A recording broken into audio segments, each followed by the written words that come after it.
Hello and welcome in this session. आज हम लोग यूथ कंपटीशन टाइम का साइंस का सेकंड वीडियो देखने वाले हैं। इसमें हम लोग क्वेश्चन 101 से स्टार्ट करने वाले हैं।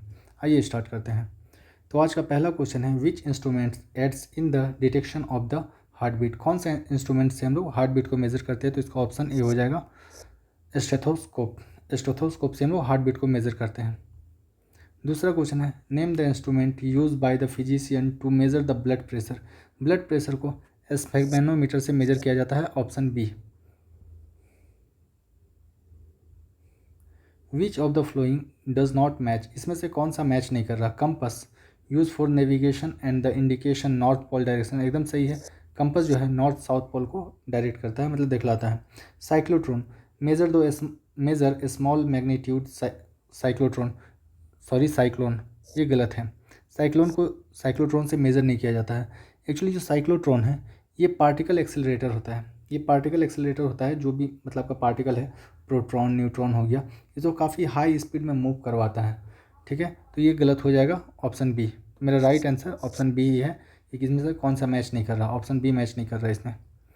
अगला है, which instrument is use to detect the presence of electric charge on the object. किसी भी ऑब्जेक्ट के ऊपर इलेक्ट्रिक चार्ज है या नहीं है, इसको जो डिटेक्ट किया जाता है, इसको इलेक्ट्रोस्कोप से डिटेक्ट किया जाता है। इलेक्ट्रोस्कोप जो है बहुत छोटा अमाउंट में भी अगर क्वांटिटी किस पार्टिकल के ऊपर किस एलिमेंट के ऊपर कितना चार्ज है, इस चीज़ को डिटेक्ट करता है इलेक्ट्रोस्कोप। तो ऑप्शन बी हम लोग का राइट आंसर हो जाएगा। What does a hygrometer measure. Hygrometer से क्या मेज़र किया जाता है? तो हाइग्रोमीटर से जो आर्द्रता, ह्यूमिडिटी को मेज़र किया जाता है। Option B. Lie detector apparatus is also known as. झूठ पकड़ने वाला जो मशीन है उसको और क्या कहा जाता है? तो इसको पॉलीग्राफ कहा जाता है। बहुत बार आप मूवी में देखे होगे पॉलीग्राफ टेस्ट के बारे में बतलाया जाता है, किसी झूठ पकड़ा जाता है, तो यही है lie detector test, polygraph. Which of the following is a lie detector machine. इसमें से कौन सा लाई डिटेक्टर मशीन है? तो पॉलीग्राफ को हम लोग लाई डिटेक्टर मशीन कहते हैं, पॉलीग्राफ।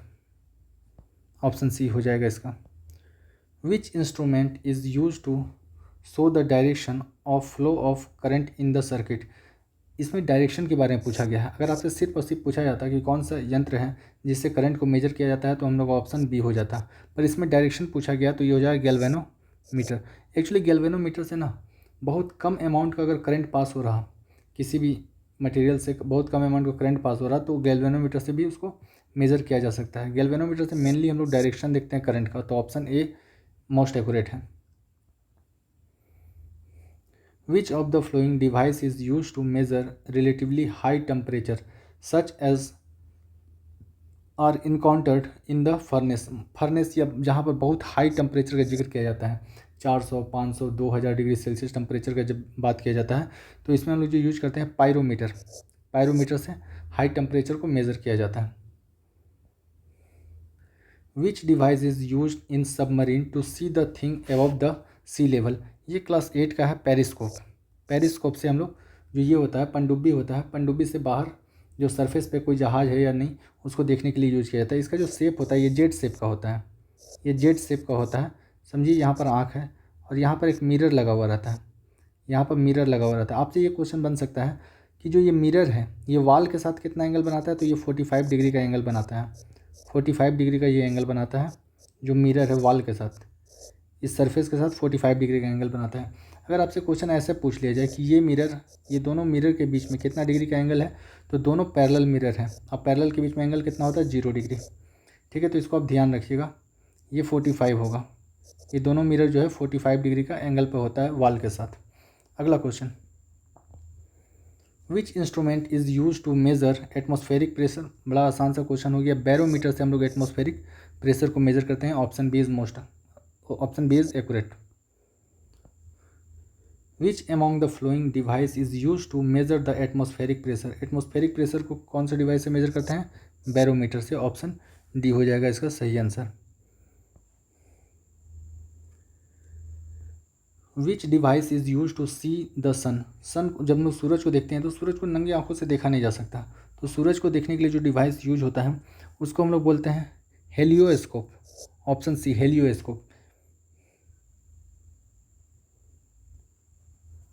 पोटेंशियोमीटर एक्चुअली बेसिकली है क्या?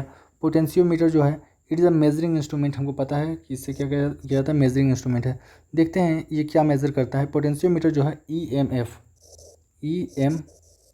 ये इलेक्ट्रोमोटिव फोर्स, पोटेंशियोमीटर से जो मेजर किया जाता है EMF किया जाता है मेजर, तो ये क्या हो गया, एक मेजरिंग इंस्ट्रूमेंट हो गया। EMF का फुल फॉर्म आप याद रखोगे, electromagnetic force, electromotive force. 15 number, from which device is the electric current measure. Electric current को किससे मेजर करते हैं? तो ये हो जाएगा अमीटर से। अमीटर से इलेक्ट्रिक करंट को मेजर किया जाता है। 16 number, ammeter is option a है, is connected in a series to the circuit. ये सीरीज में कनेक्ट किया जाता है, एकदम सही है। Must have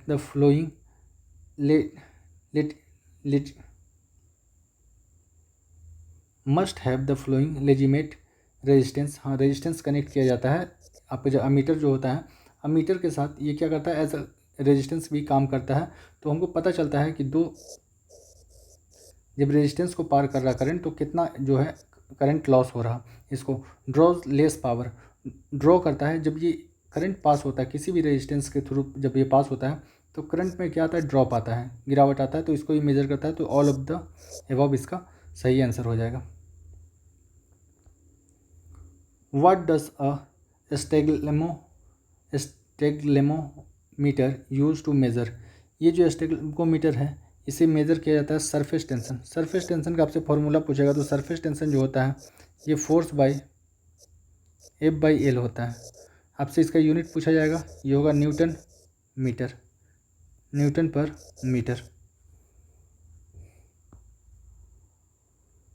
odometer is an instrument which is used in motor vehicle to measure. Odometer जो है इससे डिस्टेंस ट्रेवल मेज़र किया जाता है। जो गाड़ी में जो ये बतलाता है कि कितना डिस्टेंस गाड़ी चला है, इस इंस्ट्रूमेंट को बोलते हैं ओडोमीटर। तो ऑप्शन बी इसका सही आंसर हो जाएगा।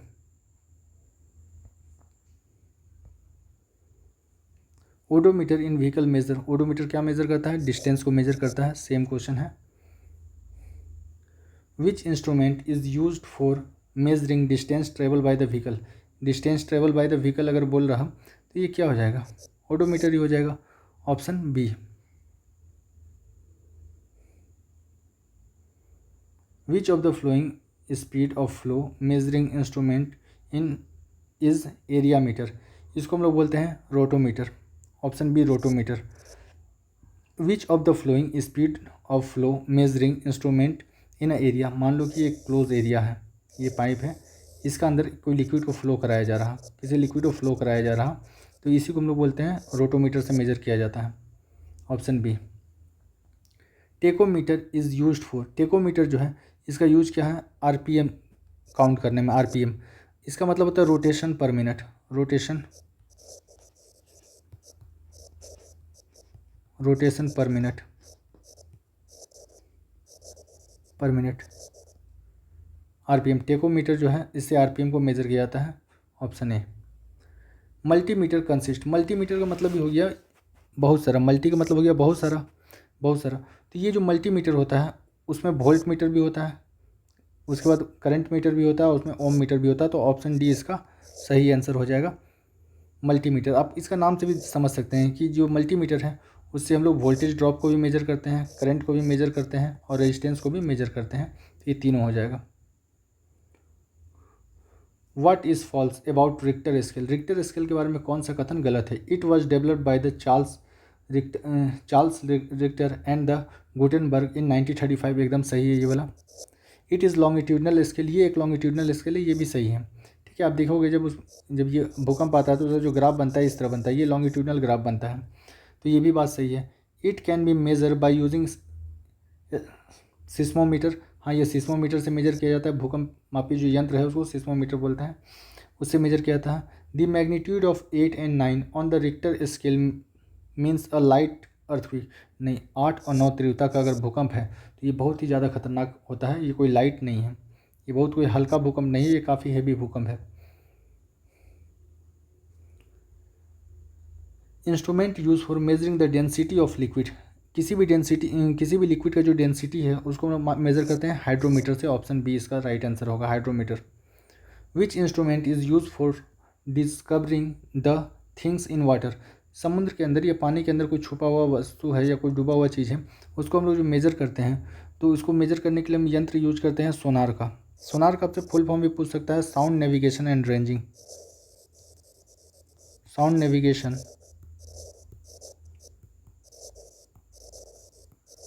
And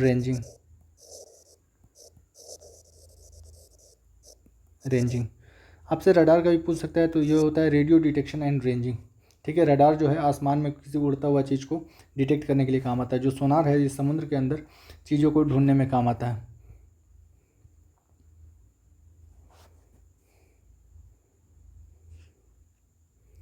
echolocation in ship is used for measuring. Echolocation जो है ये क्या करता है, डेप्थ ऑफ वाटर को बतलाता है।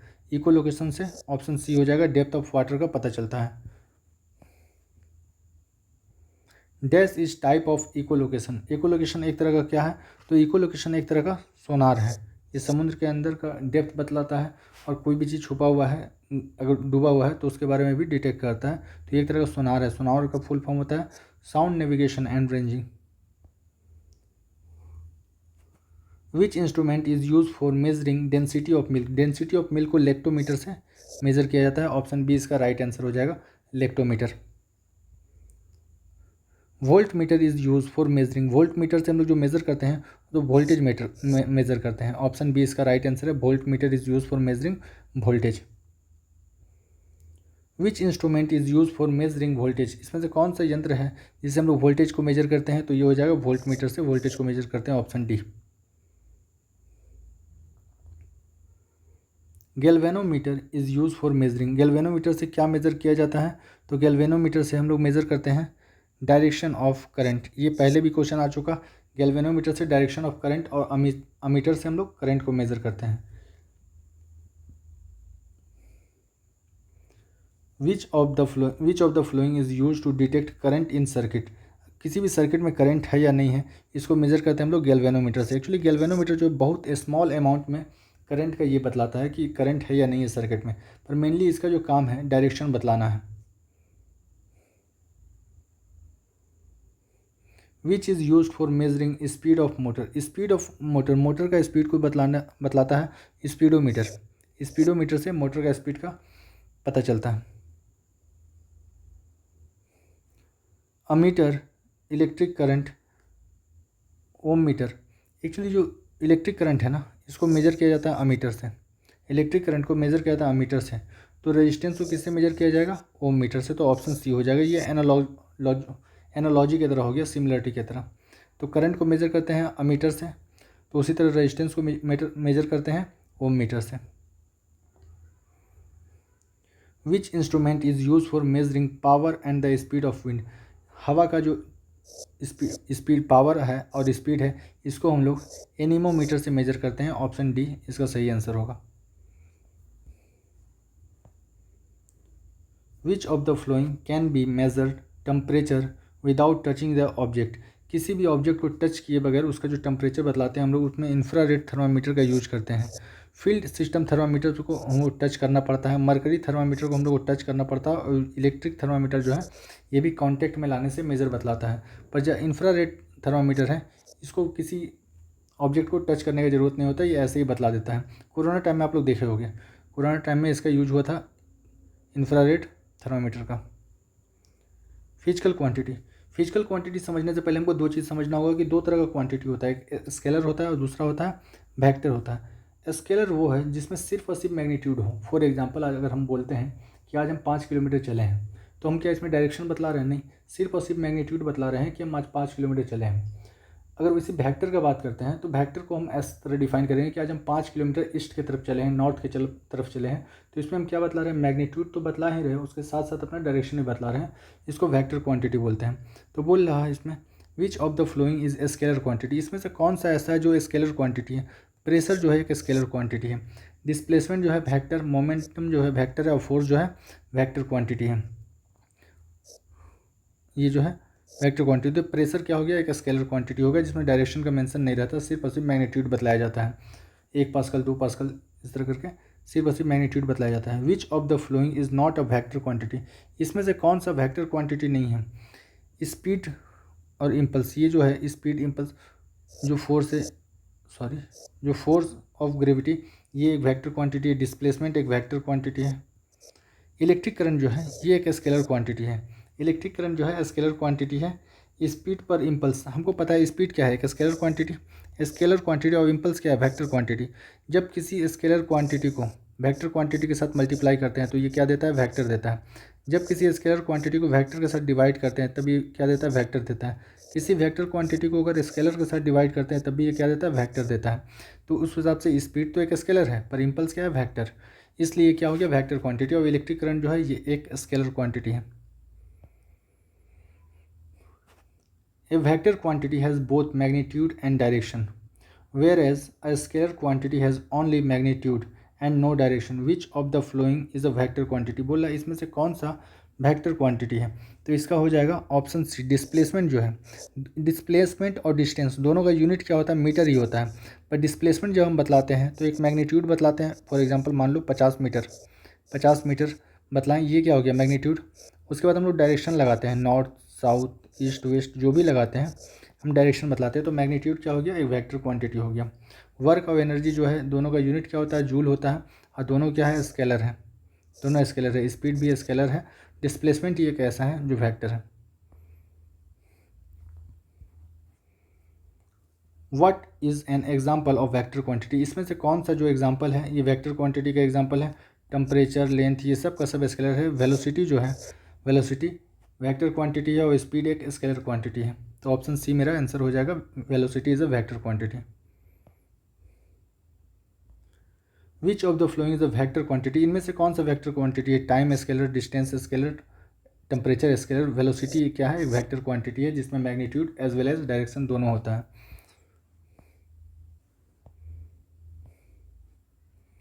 Which of the following has both direction and magnitude, इसमें से कौन सा ऐसा है जिसमें डायरेक्शन और मैग्नीट्यूड दोनों है।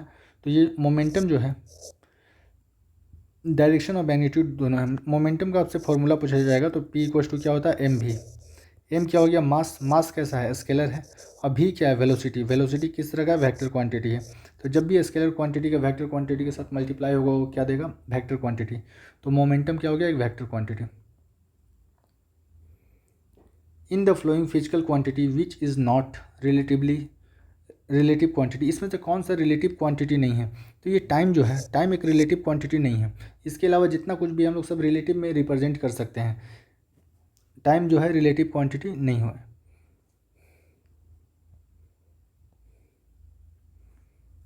Which of the following is a vector quantity, इनमें से कौन सा एक वेक्टर क्वांटिटी है।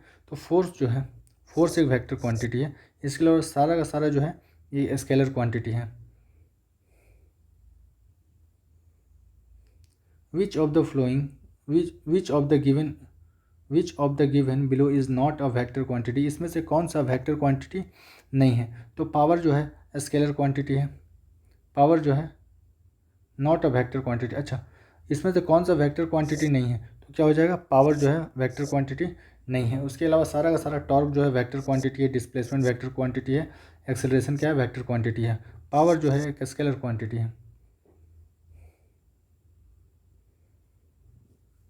Which of the following is the scalar quantity, इसमें से कौन सा है जो स्केलर क्वांटिटी है। तो ये क्या हो जाएगा, मास जो है एक स्केलर क्वांटिटी है। मोमेंटम जो है वेक्टर, फोर्स वेक्टर, वेलोसिटी भी क्या है, वेक्टर क्वांटिटी है। मास जो है स्केलर क्वांटिटी है।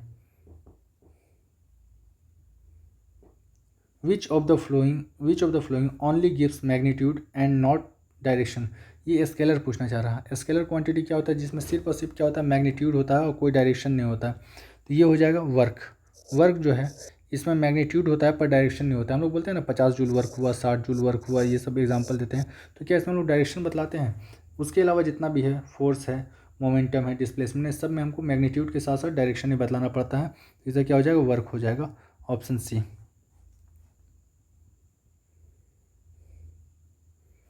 इन वर्क में क्या होता है, ये देखते हैं। There is no direction only have magnitude, ये एकदम सही है। वर्क कैसा है, स्केलर क्वांटिटी है, तो इसमें कोई डायरेक्शन के बारे में मेंशन नहीं किया जाएगा। इसमें सिर्फ और सिर्फ क्या मेंशन किया जाएगा, मैग्नीट्यूड के बारे में मेंशन किया जाएगा। तो ऑप्शन ए ही मेरा सही हो जाएगा। 150 number, which of the following has magnitude and no direction, जिसमें सिर्फ और सिर्फ क्या हो, मैग्नीट्यूड हो और कोई डायरेक्शन ना हो। तो वर्क क्या है, एक स्केलर क्वांटिटी है, इसमें सिर्फ और सिर्फ मैग्नीट्यूड होता है और किसी भी तरह का डायरेक्शन नहीं होता है। यहाँ से हम लोग मैकेनिक्स से स्टार्ट करने वाले वर्क। सबसे पहले वर्क का डेफिनेशन क्या है, when we apply force on an object, if object is move then it's called the work. अगर हम किसी वस्तु के ऊपर बल लगाते हैं और वो बल की दिशा में विस्थापित हो जाता है तो इसे क्या कहते हैं, वर्क कहते हैं। तो इसमें देखते हैं पहला जो है, which of the flowing can do more work, इसमें से कौन सा है जो ज़्यादा वर्क कर रहा। टू राइज हैमर, एक हथौड़ा को उठाना, ठीक है, ये भी एक वर्क है, पर इसमें से बोला गया ज़्यादा वर्क कौन कर रहा। A bullet fire by the gun, ये भी एक वर्क है। A moving stone, a rotating wheel, इसमें जो है एक टाइम के लिए लगेगा कि ये स्टोन को मूव कराना जो है ये ज़्यादा वर्क है, बट ये गलत है। ये होगा बुलेट का फायर करना। बुलेट के अंदर क्या होता है, स्प्रिंग होता है, बुलेट के अंदर स्प्रिंग होता है। जब ये स्प्रिंग रिलीज़ होता है तो बुलेट को काफ़ी तेज़ी से और काफ़ी ज़्यादा एनर्जी के साथ क्या करता है, रिलीज़ करता है। तो सबसे ज़्यादा जो ये एनर्जी वर्क होगा ये किस में होगा, जब बुलेट को फायर किया जाता है तब। तो ऑप्शन बी मेरा राइट आंसर है।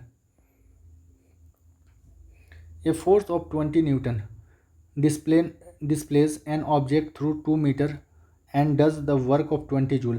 The angle between the force and displacement, work का जो फॉर्मूला होता है ये होता है W equals to force into displacement into cos theta into cos theta. ये एंगल पूछा जा रहा, आपको वर्क कितना दिया हुआ, कितना जूल काम हो रहा, 20 जूल का काम हो रहा। फोर्स कितना दिया हुआ है, 20 न्यूटन का दिया हुआ है, और डिस्प्लेसमेंट कितना हो रहा है, 2 हो रहा। तो यहाँ से कॉस थीटा का वैल्यू निकाल लेंगे, 20 से 20 कट जाएगा, यहाँ पर क्या आएगा 1/2। कॉस थीटा का वैल्यू आ गया 1/2। कॉस 1/2 कितना पे होता है, 60 डिग्री पे होता है। तो ये हो जाएगा option A.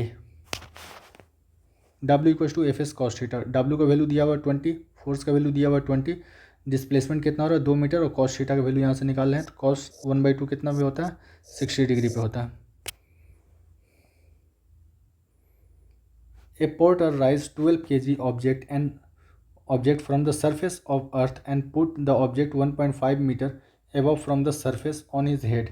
Calculate the work done by the object.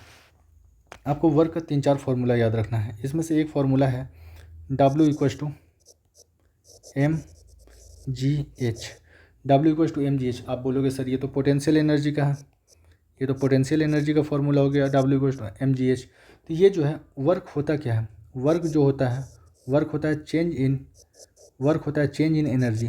Work का फॉर्मूला एक हो गया चेंज इन एनर्जी। तो यहाँ पर मास कितना दिया हुआ है आपको ऑब्जेक्ट का, 12, जी का वैल्यू कितना दिया हुआ है 10, और हाइट कितना दिया हुआ आपको 1.5 मीटर का ऊंचाई पर उठाया जा रहा। तो 12 दही का 120, अब 120 को जब 1.5 से मल्टीप्लाई करेंगे तो ये कितना हो जाएगा 180 जूल।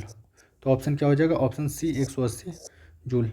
तो आपको ये भी फार्मूला याद रखना है, आपको 3-4 फार्मूला याद रखना है। एक्चुअली जो वर्क का एक फार्मूला ये भी होता है, half mv2 final velocity minus initial velocity का स्क्वायर। अगर आपसे हाइट के रिस्पेक्ट में पूछा जाएगा तो W इक्वल्स टू mgh। अगर आपसे स्पीड का रिलेशन में पूछा जाएगा तो हो जाएगा half mv2 square minus v1 का स्क्वायर।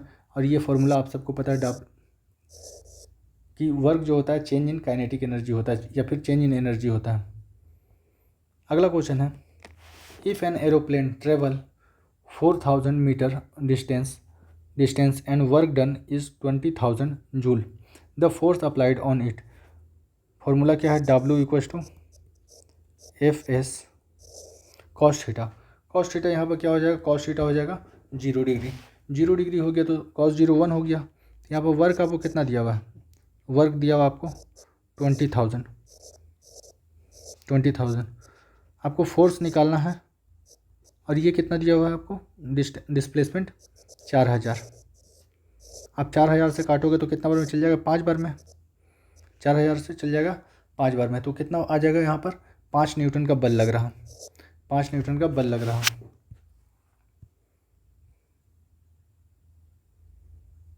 अगला क्वेश्चन है, the gravitational potential energy of an object at the point above the ground is defined as the work done in. तो ये जो होगा ये आप देखो, lifting it from the ground to the point opposite gravity. जब आप कोई काम कर रहे हो, यहाँ पर जो क्वेश्चन को दोबारा से पढ़ते हैं, the gravitational potential energy of an object at a point above the ground is defined as the work done. आप किसी भी ऑब्जेक्ट को अगर ऊपर की तरफ उठाते हो तो नीचे उसके ऊपर क्या लगने वाला है, ग्रेविटेशनल फोर्स लगने वाला है। अर्थ अपने तरफ ऑब्जेक्ट को खींचेगा और आप ऊपर की तरफ बल लगा के उसको ऊपर उठा रहे हो। तो पहला ऑप्शन देखते हैं, lifting it from the ground to the point opposite gravity. हाँ एकदम सही है ये बात कि आप अपोजिट जो ग्रेविटेशनल फोर्स है आप उसका अपोजिट में काम कर रहे हो। ठीक है, दूसरा ऑप्शन भी देख लेते हैं, applying gravitational force on it. Gravitational force तो लग रहा है इसके ऊपर, पर ये किधर लग रहा है, जिधर आप फोर्स लगा रहे हो, आप फोर्स लगा रहे हो ऊपर उठाने के लिए, ग्रेविटेशनल फोर्स लग रहा है नीचे की तरफ। ठीक है, अगला जो ऑप्शन है C, keep it at the centre, ये कोई मतलब नहीं, ये बहुत अजीब सा दिया हुआ है। Placing it on the ground is the against gravity. आप इसको अगर रख रहे हो तो ये अगेंस्ट में कहाँ है, अगर आप नीचे की तरफ रख रहे हो किसी ऑब्जेक्ट को तो ग्रेविटेशनल फोर्स भी तो उसको नीचे की तरफ टान रहा, तो आप ग्रेविटेशनल फोर्स के अगेंस्ट में कहाँ काम कर रहे हो, तो ये भी गलत हो गया। तो option A is most accurate.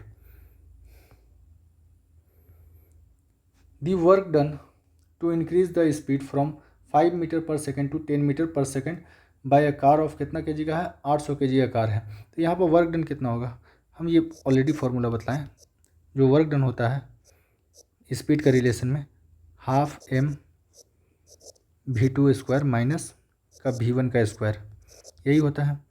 आप यहाँ पर रखो 1/2। मास कितना दिया हुआ है 800 केजी, 800 केजी।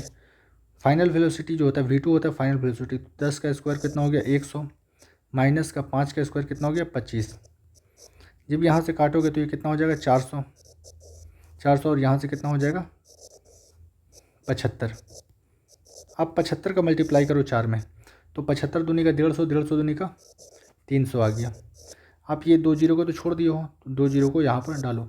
ठीक है, आपसे किस में पूछ रहा, किलो जूल में पूछ रहा, तो हमको पता है 1 के में कितना होता है, 1 के इक्वल टू होता है 1000, 1000 होता है। तो इसमें कौन सा आंसर हो जाएगा, ऑप्शन ए, ऑप्शन ए हो जाएगा 30 kilo joule.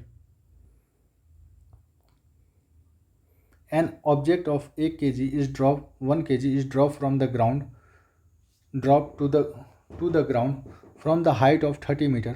What is the work done by the force of gravity? ठीक है, कितना वर्क होगा, यहाँ देख लो, W equals to M G H, W equals to हो गया एम जी एच।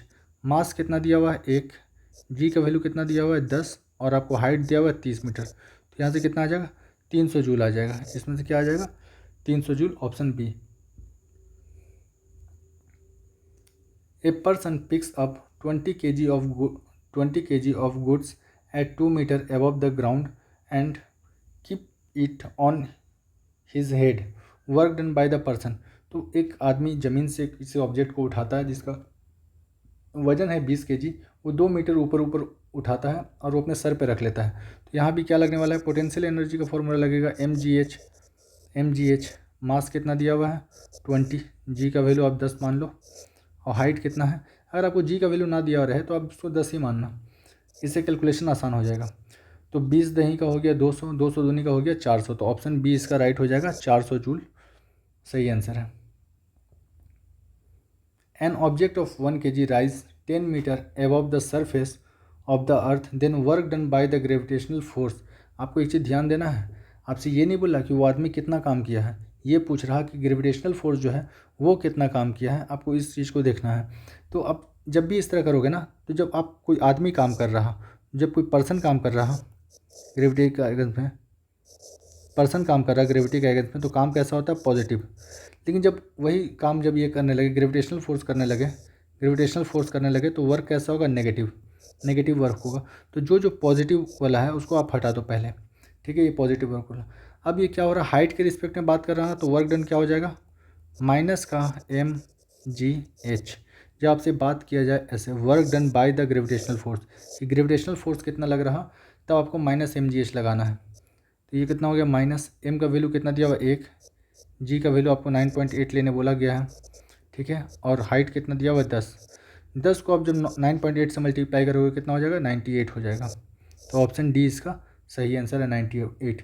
आपको ध्यान में बस ये रखना है कि work done by the gravity पूछ रहा है या फिर work done by the person पूछ रहा। बाय द ग्रेविटी पूछा तो माइनस और बाय द पर्सन पूछा तो plus. A man raised 20 kg object from the surface of earth and put the object 2 meter above on his head. Calculate the work done by the man. क्या पूछ रहा, man के द्वारा किया गया कार्य कितना है। तो फॉर्मूला वही है mgh। m का वैल्यू रखिए 20, g का वैल्यू आप रखिए 10, हाइट कितना दिया हुआ है 2 मीटर। तो 20 दही का 200, 200 दूनी का 400, तो हो गया ऑप्शन सी 400।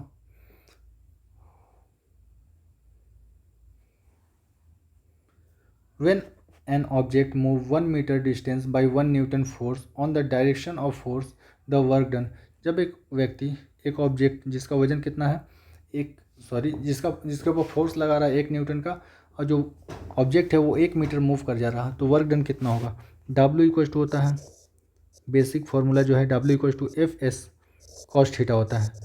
कॉस थीटा, तो थीटा का वैल्यू कितना हो जाएगा, 0 हो जाएगा। जब 0 हो जाएगा तो कॉस थीटा कितना देगा 1। यहाँ पर फोर्स कितना है 1 न्यूटन का, डिस्टेंस कितना ट्रेवल कर रहा है 1, तो यहाँ से आंसर क्या आ जाएगा 1 जूल। तो आंसर क्या हो गया 1 जूल, ऑप्शन 1 जूल हो गया है, ऑप्शन इसका डी है। Work done by a man standing on a platform holding on the platform holding 10 kg suitcase. अगर एक आदमी, आप समझो बोलना क्या जा रहा है कि एक आदमी 10 kg का एक ऑब्जेक्ट लिया हुआ है और लेकर प्लेटफॉर्म पे खड़ा है, तो ये बताइए कि उसका डिस्प्लेसमेंट कितना हुआ। फॉर्मूला क्या है, W equals to force into displacement. Force into displacement है। जब इसका डिस्प्लेसमेंट 0 है तो any thing multiply with 0 become 0, तो ऑप्शन क्या हो जाएगा, ऑप्शन बी। अगर आदमी वो पूरा ज़िंदगी वहाँ पर सूटकेस लेके खड़ा रहे ना, वो 10 kg क्या 100 kg का भी लेके खड़ा रहे, तो उसके द्वारा किया गया कार्य कितना होगा, 0 होगा। A 4 kg object is moving horizontally with the speed of 5 meter per second. To increase its speed 10 meter per second, the amount of net work required to done by the object। तो ये क्या हो गया, done on this object. तो ये क्या हो रहा, W इक्वल्स टू स्पीड के रिलेशन में दिया हुआ है, तो हम लोग को फॉर्मूला है 1/2 mv2 स्क्वायर, फाइनल वेलोसिटी का स्क्वायर माइनस इनिशियल वेलोसिटी का स्क्वायर, यही तो है 1/2। मास कितना दिया हुआ है 4 kg दिया हुआ है। आप यहाँ पर देखो कितना हो जाएगा, 10 का स्क्वायर 100 माइनस 5 का स्क्वायर 25, 100 में से 25 गया तो आएगा यहाँ से 75, 2 से इसको काटेंगे तो ये चल जाएगा 2 बार में, 75 गुना 2 कितना हो गया 150 जूल, ऑप्शन ए 63 का ऑप्शन ए हो जाएगा। ए ball weighing 0.1 kilogram is dropped from the stationary position, then its fall from a distance 2 meter, then what will be the work done by the force of gravity। किसके द्वारा पूछा गया है, force of gravity के द्वारा, कि gravity कितना काम करेगा। ठीक है, ग्रेविटी कितना काम करेगा। जब भी ग्रेविटी काम करेगा तो हम क्या देखते हैं, नेगेटिव इसमें होगा कि work done by the force of gravity, gravitational force कितना काम कर रहा है। तो ये जब भी इस तरह का आएगा तो आप उसमें जो नेगेटिव वाला है, नेगेटिव वाला को आप काट दो, सॉरी पॉजिटिव वाला को आप काट दो।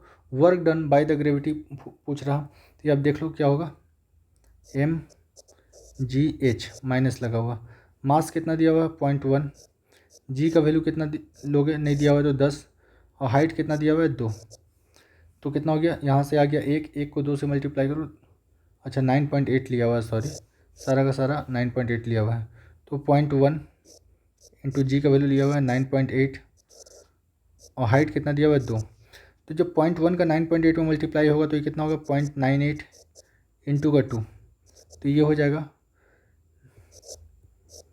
माइनस का 1.6 joule, option be accurate answer है। When the force exerted on an object, then the work done will be 0. It has displacement। जब बोल रहा कि जब आप किसी भी ऑब्जेक्ट के ऊपर फोर्स लगा रहे हो, आप फोर्स तो लगा रहे हो पर क्या बोला, वर्क डन 0 है, तो इसका मतलब क्या है कि डिस्प्लेसमेंट जो है, डिस्प्लेसमेंट क्या रहा होगा 0। फोर्स लगा रहे हो मतलब आप कुछ ना कुछ तो फोर्स दे ही रहे हो, पर ऑब्जेक्ट अगर मूव नहीं कर रहा, डिस्प्लेसमेंट अगर जीरो है, तब क्या हो जाएगा, वर्क भी क्या हो जाएगा, जीरो हो जाएगा। तो यहाँ पर डिस्प्लेसमेंट क्या हो गया, जीरो। ऑप्शन हो जाएगा डी।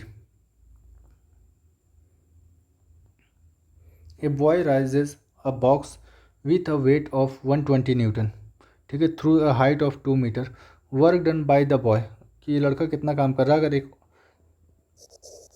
अगर एक ये बल लगा रहा है, W equals to F S, force कितना का लगा रहा है, 120 का फोर्स लगा रहा, और इस ऑब्जेक्ट को कितना मीटर उठा दे रहा, 2, तो 12 दूनी का 24, मतलब 240 जूल का वर्क कर रहा।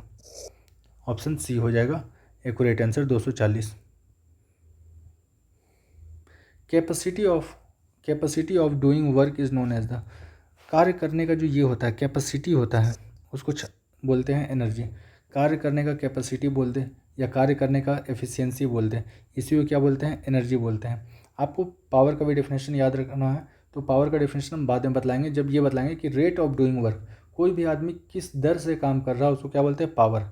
किसी भी आदमी का जो क्षमता होता है, कार्य करने का जो क्षमता होता है, उसी को क्या बोलते हैं, एनर्जी बोलते हैं। तो ऑप्शन हो जाएगा option C. If the value of work is positive then the kinetic energy of the body, अगर क्या बोलते हैं काइनेटिक एनर्जी क्या होगा, अगर आपको बोल रहा है कि वर्क पॉजिटिव है, हम क्या बतलाए थे कि वर्क जो होता है ये होता है चेंज इन एनर्जी। वर्क क्या होता है, चेंज इन एनर्जी होता है। अगर एनर्जी बढ़ रहा तो ऑटोमेटिकली क्या होगा, वर्क भी पॉजिटिव होगा। तो डिक्रीज हिज एनर्जी, गलत।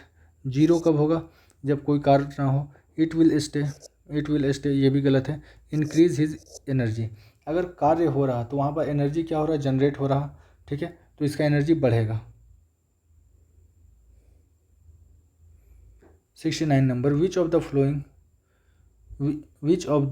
The following position is no work done, इसमें से कौन सा ये है जिसमें कोई भी काम नहीं हो रहा।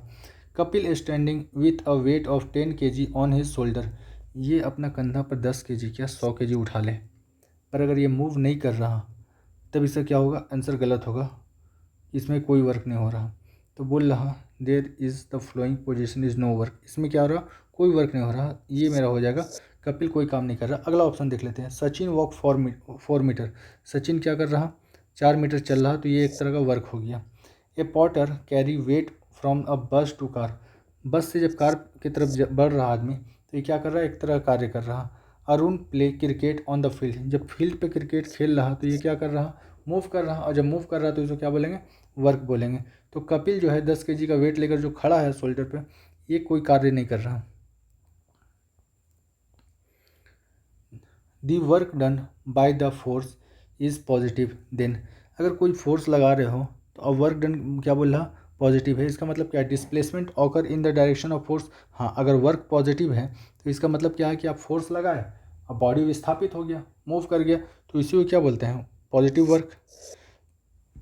ऐसे अगला ऑप्शन भी देख लेते हैं, displacement is perpendicular to the force, अगर फोर्स W इक्वल टू होता है एफ एस कॉस थीटा, बोल रहा कि ये क्या है, परपेंडिकुलर है, बोला परपेंडिकुलर है, तो कितना हुआ 90 डिग्री, कॉस 90 पे कितना होता है, zero, zero multiply with this कितना हो जाएगा, जीरो किसी से मल्टीप्लाई कीजिएगा, वर्क डन जीरो हो जाएगा, तो ये वाला ऑप्शन गलत हो गया। अगला देखते हैं, there is no displacement due to force, अगर आप फोर्स लगा रहे हो और डिस्प्लेसमेंट नहीं हो रहा तब भी इसका मतलब है कि आप जीरो वर्क कर रहे हो।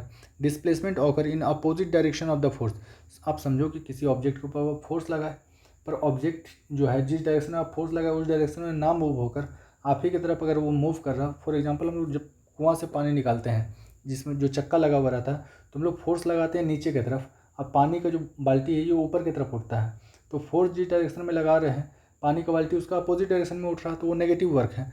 पर यहाँ पर नेगेटिव वर्क का बात नहीं किया गया। अगर पूछता कि इसमें से कौन सा नेगेटिव वर्क है तो ऑप्शन डी हो जाता है नेगेटिव वर्क। यहाँ बात कर रहा है पॉजिटिव वर्क का, तो पॉजिटिव वर्क क्या हो जाएगा, जिस डायरेक्शन में फोर्स लगाए उस डायरेक्शन में मूव कर गया।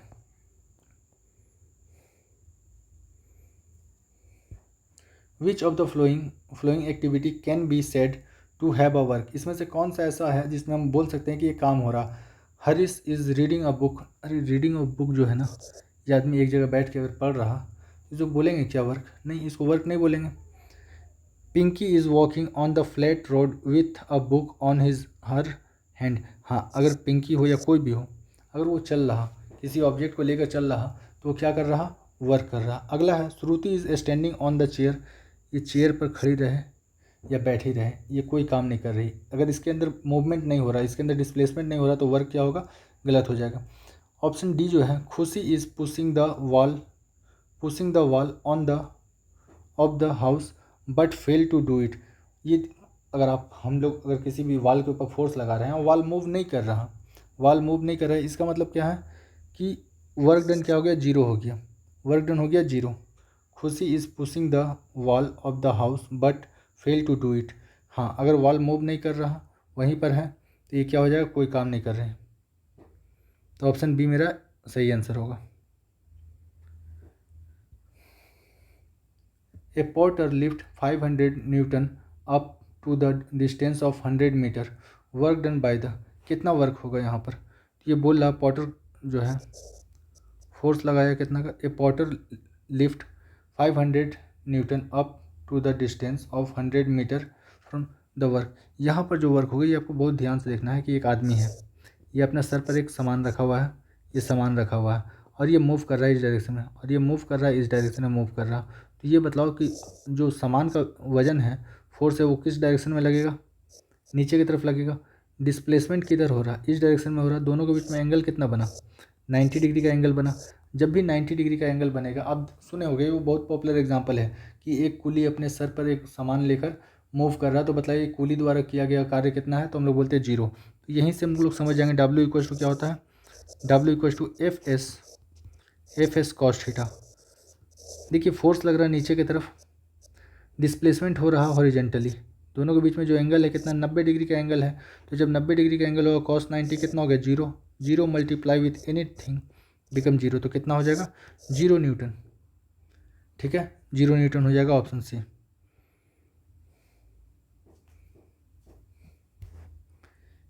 इन which of the following work is not done, इसमें से किस में कोई कार्य नहीं हो रहा। A windmill rising the water from the tube well, हाँ ये काम हो रहा, ये जो है एक काम हो रहा। A donkey put a weight on his back, अगर बोल रहा कि ये गधा जो है अपने पीठ के ऊपर क्या है, वजन लेके खड़ा है। एक्चुअली ये ज़्यादा अच्छा रहता कि अगर बोल देता कि ये स्टैंडिंग पोजीशन में है। ठीक है, अगर ये है तो यहाँ पर खड़ा है, तो ये कोई कार्य नहीं कर रहा। अगला देखते हैं, Suman is swimming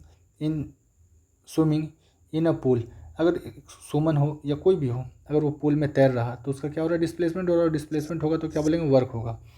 A engine is pulling a train, engine जो है फोर्स लगा रहा और ट्रेन मूव अगर कर जा रहा, तो ये भी क्या हो गया, वर्क हो गया। तो ऑप्शन बी होगा इसका राइट आंसर, कि डंकी द्वारा कोई कार्य नहीं हो रहा।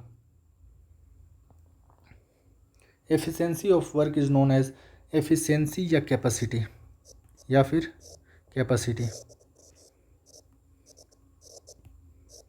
कार्य करने की क्षमता को हम लोग क्या बोलते हैं, एनर्जी। कार्य करने की क्षमता को एनर्जी और कार्य करने की दर को पावर कहते हैं। तो हो जाएगा option A. If the work done is zero then angle between the force and displacement, ये कितना हो जाएगा, cos theta 90 degree. Cos theta कितना हो जाएगा, 90 degree. W equals to F S cos theta. Cos कितना दिया हुआ है, वर्क डन इज जीरो, तो कॉस थीटा कितना होना होगा, 90 डिग्री का होना होगा। जैसे ये 90 डिग्री का होगा, वर्क डन जीरो हो जाएगा। 20 newton force is acting on a body move 4 meter in the direction of applied force, work done क्या होगा। देखिए इसमें आपको सॉल्व करने की भी ज़रूरत नहीं था। ये वाट क्या है, पावर का, न्यूटन क्या है, यूनिट फोर्स का है, पास्कल क्या है, प्रेशर का, वर्क का एक ही यूनिट दिया हुआ है आपको, जूल। तो डायरेक्ट आप तो सॉल्व किए बिना कर सकते हो, पर आप ऐसे देख लो, W equals to F into S हो गया। फोर्स कितना दिया हुआ है, 20 न्यूटन का, 20 न्यूटन का, और दूरी कितना चल रहा, 4 मीटर चल रहा, तो कितना हो गया, 80 जूल। हमको पता है 1 न्यूटन मीटर जो होता है, ये कितना के बराबर होता है, 1 जूल के बराबर, 1 जूल के बराबर होता है। तो ये 80 जूल आ गया मेरा राइट आंसर। ऑप्शन डी इसका सही आंसर होगा। A worker takes 15 kg object and put the object 1 meter above his head from the surface of the earth. The work done by the worker के द्वारा किया गया कार्य क्या हो जाएगा, डब्ल्यू इक्वल्स टू mgh, ये ग्रेविटी के अगेंस्ट में काम कर रहा तो mgh फॉर्मूला लगेंगे। मास कितना दिया हुआ है 15, जी का वैल्यू आपको कितना लेने बोला है 10, हाइट कितना 1, 15 देंगे कितना हो गया 150 जूल का कार्य कर रहा वो आदमी। 78 number, work present if there is, work present क्या होगा, इसका फॉर्मूला सही देख लो, W equals to F into S, force, force आ रहा है यहाँ पर, तो work present if there is force. 79, if displacement is horizontal to the applied force the work done, work done कितना हो जाएगा 0। If displacement is horizontal, displacement horizontal है अप्लाइड फोर्स का, सॉरी ये गलत हम ये कर दिए, W equals to F S cos theta, cos theta, W equals to क्या होता है एफ एस कॉस थीटा। आप जिस डायरेक्शन में फोर्स लगा रहे हो अगर उसी डायरेक्शन में अगर ऑब्जेक्ट मूव कर जा रहा उसी डायरेक्शन में, तो एंगल कितना होगा 0। आप एक बॉक्स के ऊपर फोर्स लगाए और बॉक्स उसी डायरेक्शन में मूव कर गया, फोर्स लगाया और बॉक्स उसी डायरेक्शन में एस डिस्टेंस ट्रेवल कर गया, तो एंगल कितना होगा फोर्स और डिस्प्लेसमेंट का 0। जब कॉस 0 कितना होता है तो 1 होता है, तो ये कॉस 0 कितना होगा 1 होगा, 1 होगा, तो फोर्स और डिस्प्लेसमेंट का जो प्रोडक्ट होगा ये कैसा होगा पॉजिटिव होगा, पॉजिटिव, तो ऑप्शन सी इसका होगा ना कि ये। 80 number, which of the following work done does not depend, work जो है किसका ऊपर डिपेंड नहीं करता है।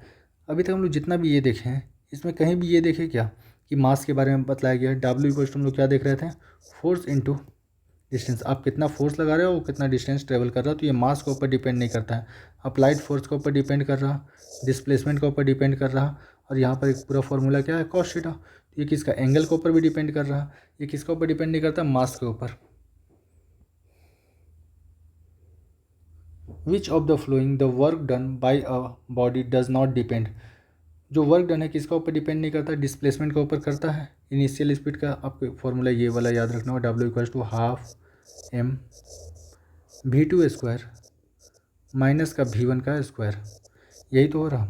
Initial velocity of the object, initial velocity, आप अगर यहाँ पर इनिशियल वेलोसिटी फाइनल वेलोसिटी अगर देख रहे हो यहाँ पर, तो हमको जो बेसिक फार्मूला है W equals to F S cos theta, F S cos theta है, तो यहाँ पर फोर्स का मेंशन किया जा रहा है तो अप्लाइड फोर्स तो होगा, डिस्प्लेसमेंट के बारे में मेंशन है, angle between the force and displacement ये भी मेंशन किया गया है। जो इनिशियल और फाइनल वेलोसिटी है एक्चुअली ये जो वर्क डन यहाँ से निकाल रहे हैं ये काइनेटिक एनर्जी के फॉर्म में निकाल रहे हैं, पर हमको जो बेसिक पता है कि वर्क डन क्या होता है अप्लाइड फोर्स इनटू डिस्प्लेसमेंट, तो ये हो जाएगा जो पहला ऑप्शन है initial velocity of the object, नहीं इनिशियल और फाइनल वेलोसिटी दोनों के ऊपर डिपेंड करता है, सिर्फ और सिर्फ इनिशियल वेलोसिटी के ऊपर डिपेंड नहीं करता है, तो ऑप्शन ए हो जाएगा इसका ज़्यादा accurate answer. 82 number, a worker raise 10 kg object from the ground and put 1.2 metre above his head, then work done, एक वर्कर है जो ग्रेविटी के अगेंस्ट में काम करता है, ठीक है, मास कितना दिया हुआ है mgh फॉर्मूला है, mgh मास दिया हुआ है 10, जी का वैल्यू आपको 10 लेने बोला गया है, और कितना ऊपर उठा रहा 1.2 मीटर, 10 को 10 से मल्टीप्लाई करेंगे 100, 100 को 1.2 से मल्टीप्लाई करेंगे 120 का जूल, ऑप्शन ए इसका हो जाएगा accurate answer. Work known as, work को कैसे मेजर करते हैं फोर्स इनटू डिस्प्लेसमेंट, तो ऑप्शन ए मेरा हो जाएगा W equals to F into S, S क्या है displacement. The work done by a object, work done by an object is 56 and applied force दिया हुआ आपको 7, फाइंड द डिस्प्लेसमेंट, डिस्प्लेसमेंट कितना होगा formula W equals to F into S, work कितना दिया हुआ है कि वर्क कितना हो रहा है 56 जूल का वर्क हो रहा, 56 जूल का वर्क हो रहा, फोर्स कितना अप्लाई हो रहा है 7, तो आपसे पूछ रहा है डिस्प्लेसमेंट कितना होगा, डिस्प्लेसमेंट कितना होगा 7 सत्ते, यहाँ पर कुछ गड़बड़ है, यहाँ पर कुछ गड़बड़ है, find the displacement W equals to F S, the work done by an object, object के द्वारा किया गया कार्य कितना है 56 जूल, ठीक है, the N applied force on an object is 7 Newton का फोर्स लगा रहा, तो कितना होगा 7 7 49 7 8 56, ये एकदम सही था 8 मीटर, 8 मीटर का होगा, सॉरी इसको 8 मीटर ही होगा, sorry. 10 number, 10 newton force is apply. 85 number, 10 newton force is applying on an object displace 5 metre in the direction of applied force, the work done. आप 10 न्यूटन का फोर्स लगा रहे हो, ठीक है, work equal to F into S. आप force लगा रहे हो कितना, 10 न्यूटन का। ऑब्जेक्ट कितना डिस्प्ले हो जा रहा, 5, तो यहाँ से कितना आ गया, 50 जूल हो गया। तो ये क्या हो जाएगा, वर्क डन 50 जूल हो जाएगा। ऑप्शन इसका सी हो जाएगा, 50 joule. If force equal to 0 then work done. अगर फोर्स 0 है तो वर्क कितना होगा, 0।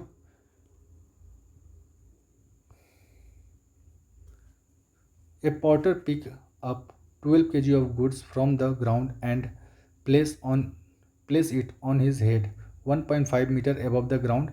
The work on the goods to be done by, formula क्या है, W इक्वल टू mgh। जब भी ग्रेविटी के अगेंस्ट में काम हो रहा तो हम फार्मूला लगाएंगे वर्क का mgh। मास कितना दिया हुआ, 12 kg, जी का वैल्यू 10 लेने बोला है, और आपको हाइट कितना दिया हुआ है, 1.5। तो 12 देंगे का 120, 120 को मल्टीप्लाई करेंगे 1.5 से तो कितना हो जाएगा, 180 joule. Option C, 180 joule.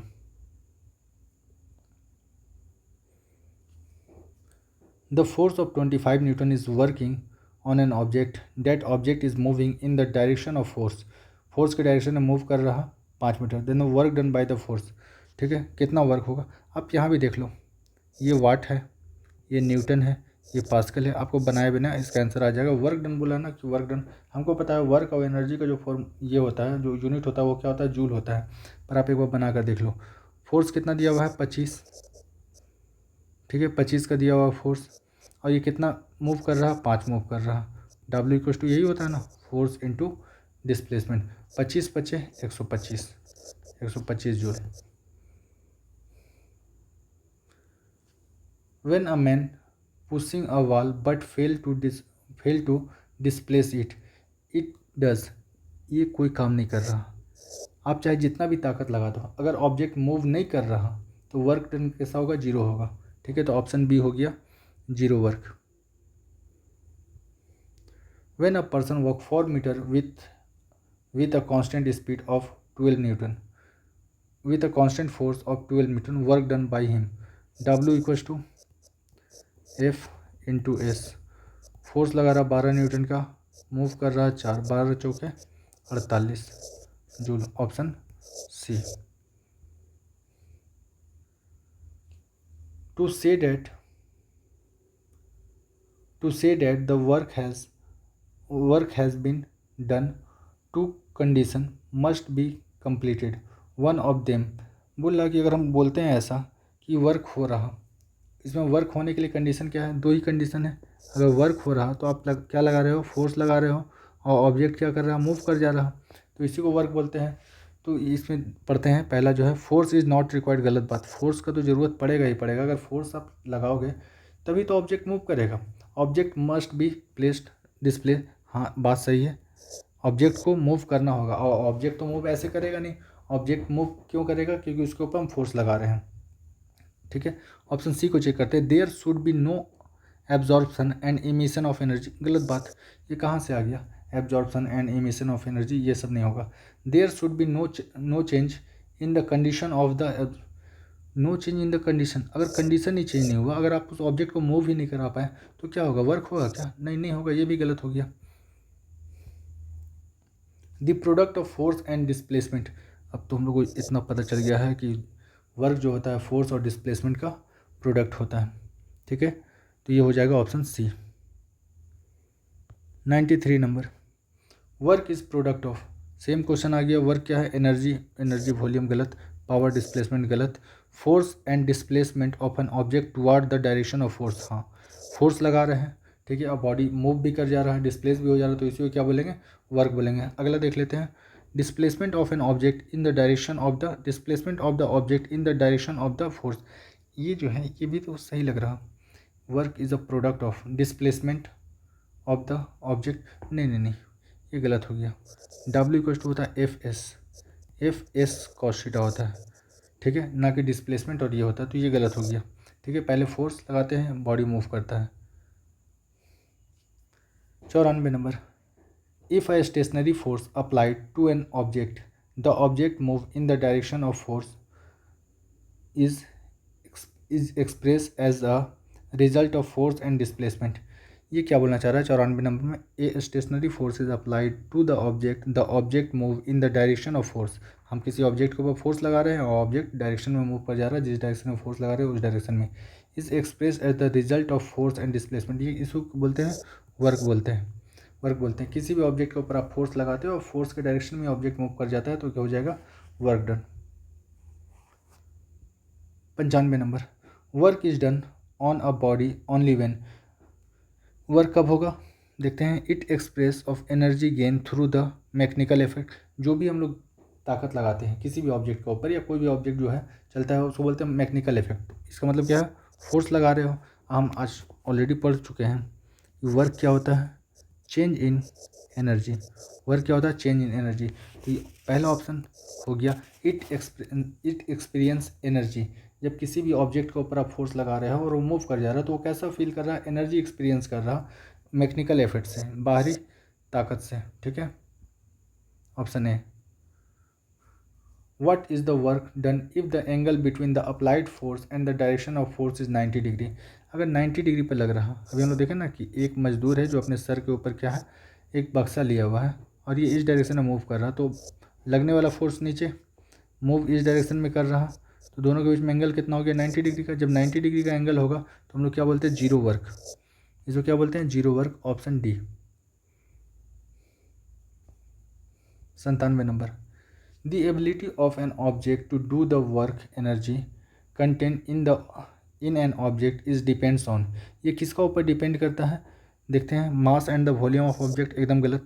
Motion of the object in a certain direction, ये बात सही है पर ये पूरा सही नहीं है। State and the condition of the object, state and condition. कोई ऑब्जेक्ट था, ठीक है, आप उसका ऊपर क्या लगाते हो, फोर्स लगाते हो। फोर्स लगाते हो मतलब क्या हो गया, आप उसमें एनर्जी दे रहे हो तो ये क्या होगा, मूव करेगा। और जब ये मूव करेगा तो इसका क्या हो जाएगा, कंडीशन बदल जाएगा, ये मूविंग ऑब्जेक्ट हो जाएगा। तो ये ज़्यादा एक्यूरेट आंसर है। ठीक है, ऑप्शन सी जो है, state and condition of an object. अगला ऑप्शन देख लेते हैं, the magnitude and the direction of the object. Magnitude के बारे में कोई बात नहीं होगा। ठीक है, मैग्नीट्यूड के बारे में कोई बात नहीं होगा। मैग्नीट्यूड के साथ साथ आपको फोर्स भी लेना है, फोर्स का भी मैग्नीट्यूड लेना है और डायरेक्शन, तीनों लेना है। 98 number, A worker takes 10 kg goods from the ground and put it on 1.1 meter above the land on his head. Work done. What will be the work done by the worker? W equal to क्या हो जाएगा, mgh। m का value कितना दिया हुआ है, 10। g का value आपको कुछ नहीं बोला है तो आप ले लो 10। ये कितना है, 1.1 हाइट जो है। ये 10 को 10 में मल्टीप्लाई करो, 100 को 1.1 में मल्टीप्लाई करो, कितना होगा, 110 जूल। तो ऑप्शन डी मोस्ट एक्यूरेट है। A moving car faces the wind in the opposite direction. What will be the work done by the wind on the car? अब ये देखो कि कोई कार है, ठीक है, कोई कार है जो मूव कर रहा इस डायरेक्शन में। विंड इसका अपोजिट डायरेक्शन में लग रहा है, विंड जो लग रहा है इधर लग रहा। तो ये बताइए विंड के द्वारा किया गया कार्य कैसा है। विंड अगर इधर मूव कर रहा और गाड़ी उसका अपोजिट डायरेक्शन में चल रहा तो ये कैसा हो गया, नेगेटिव वर्क हो गया। अगर ये विंड के वजह से गाड़ी अगर इसी डायरेक्शन में मूव कर जाता तो हम क्या बोलते हैं, पॉजिटिव वर्क। बट गाड़ी तो उसी डायरेक्शन में मूव कर रहा, जिस डायरेक्शन में गाड़ी जाना चाह रहा था उस डायरेक्शन में मूव कर रहा, और जो हवा है उसका अपोजिट डायरेक्शन में लग रहा, तो ये क्या हो गया, नेगेटिव वर्क हो गया। A girl whose weight is 200 Newton climbs on a tree which height is 2 meter. What was the work done by the girl after climbing the tree? ये जब हाइट के साथ पूछा जाएगा तो वर्क का फॉर्मूला क्या है, mgh। ठीक है, आपको डायरेक्ट mg का वैल्यू कितना दिया हुआ है, इसी को तो फोर्स बोलते हैं। W equal to F into S. Force कितना दिया हुआ है, 200। अब वो कितना ये चल रहा, कितना हाइट पे जा रहा है, 2, तो यहाँ से कितना हो गया, 400। तो यहाँ से हो गया 400 जूल, 400 जूल यहाँ से आ गया। अगर डायरेक्ट आपको फोर्स दिया हुआ है, F इक्वल टू क्या होता है, F इक्वल टू हम लोग बोलते हैं या तो mg या इसी को क्या बोलते हैं, एम ए। यही तो फोर्स है। तो हमको फोर्स का वैल्यू डायरेक्ट दिया हुआ था कि 200 न्यूटन का फोर्स लगा रहा है और वो कितना हाइट पे चल रहा है, 2, तो कितना हो गया 400। If someone travel 15 kilometre distance with a fix force of 500 newton, calculate the work done. W equals to क्या हो गया, एफ इंटू एस। फोर्स जो लगने वाला लग रहा, ये 500 न्यूटन का फोर्स लग रहा। हमको पता है कि किलोमीटर नहीं होता है ऐसा यूनिट। जब भी हम लोग मैथ सॉल्व करेंगे, इसमें जब भी हम लोग प्रॉब्लम लगाएंगे फिजिक्स का, हम सारा का सारा जो यूनिट रखेंगे किसमें रखेंगे, एसआई में। तो 15 किलोमीटर में कितना हो गया, 15, और 1 किलोमीटर में होता है 1000 मीटर, तो कितना मीटर हो गया, 15,000 मीटर। अब 5 को 15 से मल्टीप्लाई करो, 15 पचे 75, यहाँ 3 जीरो और यहाँ 2 जीरो, तो कितना जीरो आ गया, 5 जीरो। देख लो यहाँ पे कितना है, 3 और 2 5 जीरो, और यहाँ हो गया 75। तो ऑप्शन सी मेरा एक राइट आंसर है।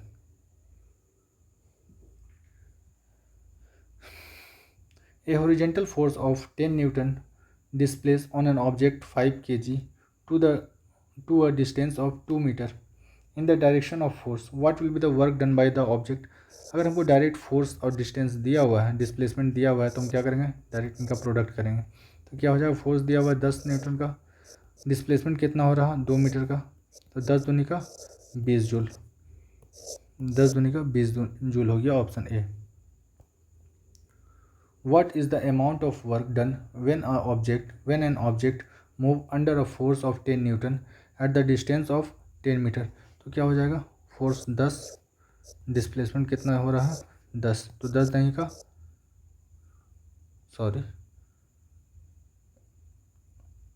इन the direction of force, what is the amount of work.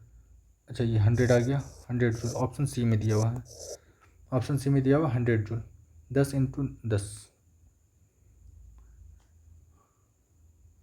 4 number, a force of 50 newton displace on the object of 10 metre.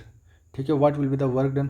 Work done क्या होता है, फोर्स और डिस्टेंस का प्रोडक्ट। तो 50 नहीं का हो गया 500 जूल, 500 जूल इसका आंसर होगा। If an object not moving after the applying a force then we can say, ये कोई वर्क नहीं कर रहा, any work has not done. ठीक है, किसी भी ऑब्जेक्ट के ऊपर आप चाहे जितना भी फोर्स लगा लो, अगर वो मूव नहीं कर रहा तो उसके द्वारा किया गया वर्क कितना हो गया, 0। If the displacement of an object is 0 then the work done by the applied force. Displacement 0 मतलब work done 0। Work done is 0 with 0 displacement, obviously 0 displacement. अगर आप किसी भी ऑब्जेक्ट के ऊपर ताकत लगाते हो और वो मूव नहीं कर रहा है, इसका मतलब क्या है, तो वर्क डन 0।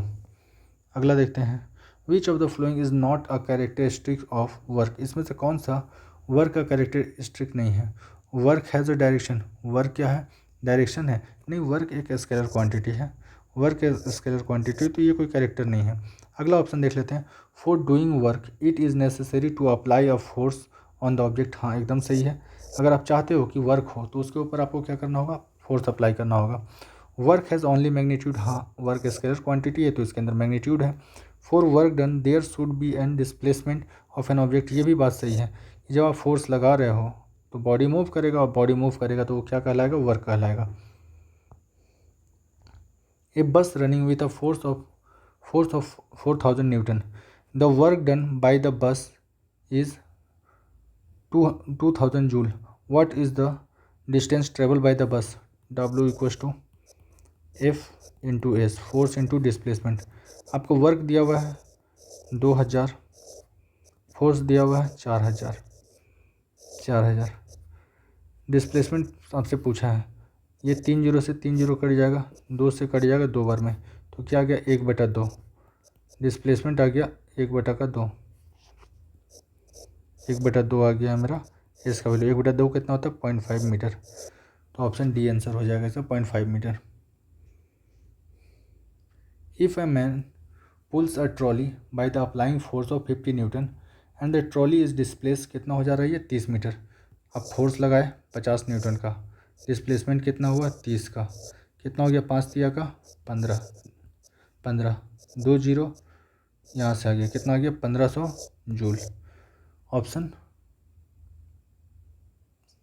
अच्छा, ऑप्शन ए और ऑप्शन सी दोनों 1500 जूल ही दिया हुआ है, तो आप जो भी लगा सकते हो। A man puts 20 kg object on his head by raising the object 2 meter above the surface on the earth. The work done कितना होगा? mgh मास कितना है 20, जी का वैल्यू आप 10 ले लो, हाइट कितना दिया हुआ 2, 20 दही का 200, 200 दही का 400। आपको इसको बनाने का भी ज़रूरत नहीं था। अच्छा, बनाने का ज़रूरत पड़ता क्योंकि इन दोनों ऑप्शन में जूल दिया हुआ है, ये दोनों ऑप्शन पहले ही ख़त्म। A man put 13 kg object on his head by raising the object 1.5 meter above the surface of the earth.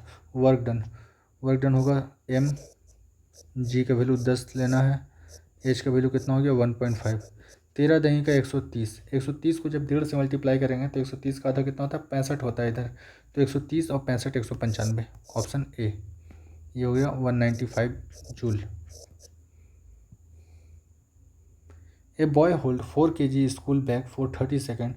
The work done by him will be। अगर एक बॉय जो लड़का है वो होल्ड करके रखा हुआ, मूव तो नहीं कर रहा, वो 30 सेकंड तक, क्या वो 30 साल तक भी अगर ये बैग लेकर खड़ा रहता है, इसके द्वारा किया गया कार्य कितना होगा 0। क्योंकि कार्य करने के लिए हमको क्या चाहिए डिस्प्लेसमेंट, फोर्स तो आप लगा रहे हो, अगर डिस्प्लेसमेंट भी हो गया तो इसको वर्क बोलेंगे। Work can only be done when dash is present.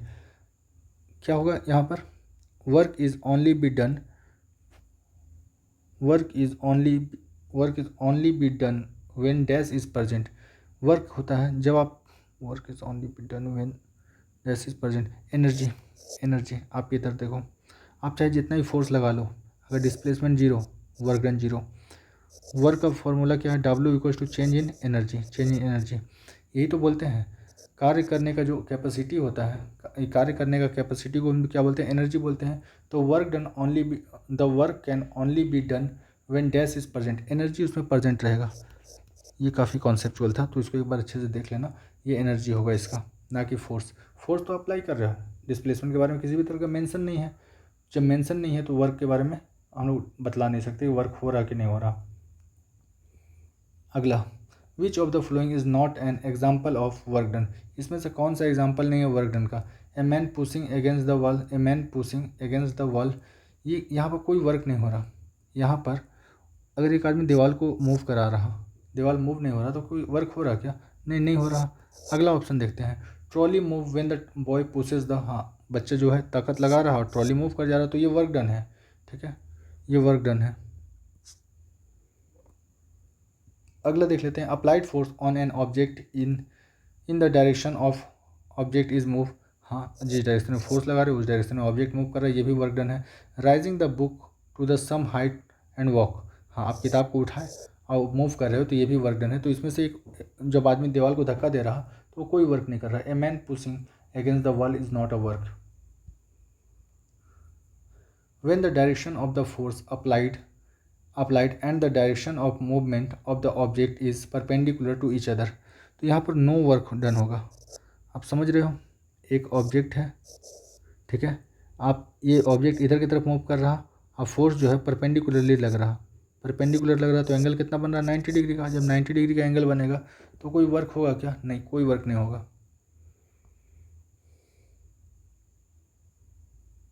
117 number question छूट गया है, तो इसको अगला वीडियो में डाल दिया जाएगा, वो मिस्टेक से हो गया। A force of 125 Newton is acting on an object. The object move up 5 meter in the direction of the force. What will be the work done by the force? कौन कितना वर्क होगा? देखो आप इसको बिना बनाए ही आंसर लगा दोगे। वाट पावर का, न्यूटन जो है फोर्स का, पास्कल जो है प्रेशर का है, तो ये हो गया। पर इसको बना के देख लेते हैं। फोर्स कितना लगा रहे हो? 125 न्यूटन का। मूव कितना कर रहा है? 5, तो 25 पचे 125 और 500 625 जूल, 625 जूल, तो ऑप्शन हो जाएगा option D. 19 number, if a person pull a trolley up to the distance of 10 metre with the force of 50 newton, what will be the work done. आदमी ताकत लगा रहा 50 न्यूटन का, मूव करा दे रहा है 10, तो कितना हो गया 500 joule, 500 joule. If an object is rotated in the circular path, what will be the work done by the done on its in the rotation. कितना वर्क हो रहा, आप इधर देखो, आप इधर W equals to F into S cos theta. Cos theta आपसे ऐसे भी क्वेश्चन आ सकता है, मान लो ये सूरज है, सूरज की चारों तरफ क्या है, पृथ्वी चक्कर लगा रहा, पृथ्वी चक्कर लगा रहा, पृथ्वी चक्कर लगा रहा। इसका जो मोशन हो रहा और लगने वाला जो फोर्स है, दोनों क्या है, 90 डिग्री पे है। जब 90 डिग्री पर जब फोर्स लगेगा तो क्या हो जाएगा, वर्क डन जीरो। तो यहाँ भी क्या हो गया, वर्क डन जीरो। आप किसी भी ऑब्जेक्ट को घुमा रहे हो, हम लोग बचपन में खेलते थे ना, वो रस्सी में ईंट बांध कर घुमाते थे, तो वहाँ भी वर्क क्या हो रहा था, जीरो। किसी भी सर्कुलर मोशन में आपसे क्वेश्चन ऐसे ही पूछा गया पहले कि अर्थ का सन के चारों तरफ रोटेट करना कितना वर्क कहलाता है, तो जीरो वर्क कहलाता है। तो ऑप्शन हो जाएगा option a person picks up 20 kg of weight from the ground and put it 2.5 metre above from the ground on his head। जी का वैल्यू दिया हुआ है 10, what is the work, work कितना हो जाएगा, एम, जी का वैल्यू 10, 25 दही का हो गया 250, 250 को आप मल्टीप्लाई करोगे 2.5 से तो ये कितना आ जाएगा, 600, 625 जूल, 625 जूल। आप इधर से देख लो, ये 25 है और ये 25 है, 25 25 625 joule. An object of 5 kg is raised to the height of 2 meter. In this process, how much work? Work कितना कर रहा, mgh। m का वैल्यू दिया हुआ है आपको 5, g का वैल्यू दिया हुआ है 9.8, हाइट दिया हुआ है कितना 2, 5 को 2 से मल्टीप्लाई करेंगे 10, 10 को 9.8 से मल्टीप्लाई करेंगे 98 जूल।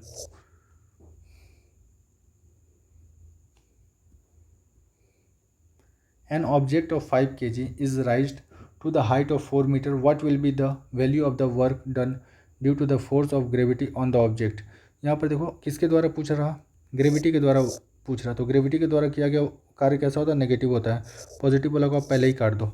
अब लगाओ फॉर्मूला, 5 kg का है, जी का वैल्यू कितना दिया हुआ है, 10 दिया हुआ है, कितना बोल रहा, हाइट 4, 10 पचे 50, 50 चौके 200, 200 newton, sorry 200 joule. Minus, minus क्यों, क्योंकि आपसे पूछ रहा बाय द ग्रेविटी, अगर बाय द पर्सन पूछा होता तो ये कितना हो जाता, 200। An object of 20 kg is raise through the height of 2 metre, what will be the work done by the force of the gravity on the object. ठीक है, सब में आपको किसी में माइनस का साइन नहीं दिया हुआ है, आप डायरेक्ट निकालो एम, जी का वैल्यू आप ले लो 10, ये ले लो, हाइट आपको दिया हुआ कितना 2, 200 दही का 20 दही का 200, 200 दही का 400, कितना हो गया 400 जूल।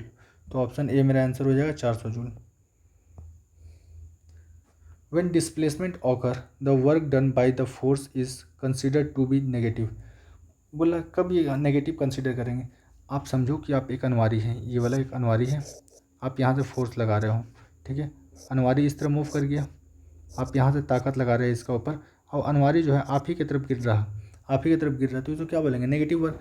आप जिधर फोर्स लगा रहे हो और जो जो फोर्स लगा रहे हो और फोर्स के अगेंस्ट में, मतलब आप ही की तरफ अगर वो काम हो रहा, तो अनवारी अगर आप ही की तरफ इस तरह मूव करता आ रहा, तो इसको क्या बोलेंगे, अप्लाइड फोर्स। और जो डिस्प्लेसमेंट है दोनों क्या है, अपोजिट डायरेक्शन में, तो ये कौन सा हो जाएगा, परपेंडिकुलर डायरेक्शन ऑफ फोर्स, गलत, जीरो वर्क हो जाएगा। Is in the direction of the moment, moment का कोई जिक्र नहीं होगा। Is the direction of force, ना डायरेक्शन ऑफ फोर्स में अगर मूवमेंट हो गया तो इसको बोलते हैं पॉजिटिव वर्क, पॉजिटिव वर्क।